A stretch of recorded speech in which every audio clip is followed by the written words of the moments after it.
चाललो?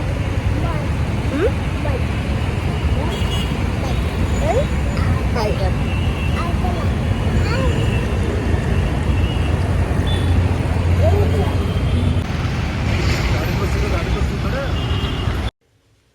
हे guys, welcome back to my channel. So आम्ही इथे आलेलो आहे ट्रॅव्हल्सची वेट करण्यासाठी. आणि आम्ही कुठं जाणार आहोत? आम्ही जाणार आहोत मामाच्या गावाला. सो मी जाणार आहे माहेरी. लग्न झाल्यानंतर मी 3-4 महिन्यानंतर मी आता चाललेली आहे. सो इथे बघा, इथे तब्येत पण बरी नाही, माझी पण नाही ना अद्विकची पण नाही. आणि अद्विकचे पप्पा चाललेले आहेत चेन्नईला. सो आम्ही त्याचा फायदा घेऊन ते चालले 2 दिवसासाठी आणि आम्ही चाललो 8 दिवसासाठी. सो फायदा घेऊन आम्ही निघालेलो आहे अकोल्यासाठी.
इथे अद्विक बसमध्ये खूप एन्जॉय करत आहे.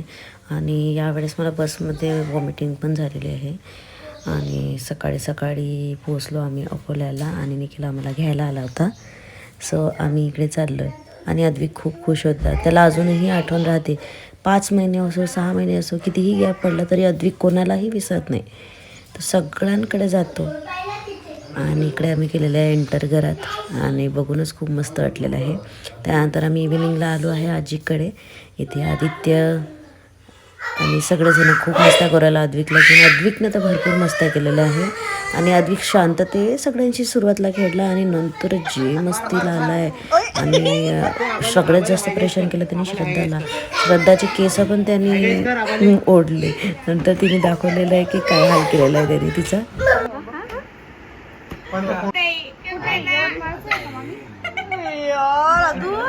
सॉरी मन अदू.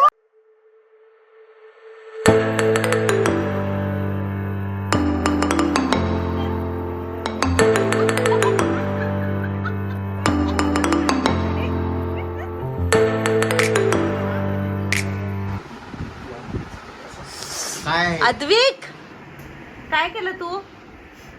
सांग मला, काय केलं हे? थांब रे तू, पालखी खाल निघाली. थांब तू. मोठं होय तू, आता नाही मारत तुझे, मोठं होय. सगळ्यांची रिएक्शन.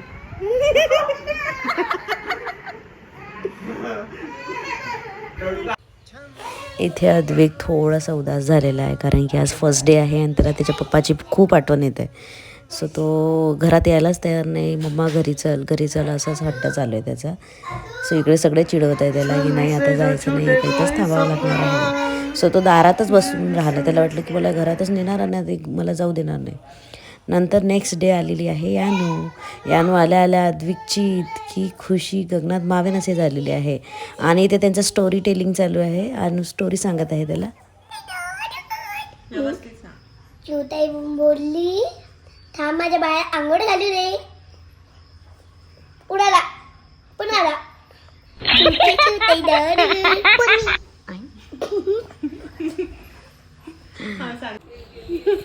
फुग्यामध्ये कोणती चटणी आहे, चाट मसाला टाकल्याने फुग्याची चव खूप अशी छान वाटते.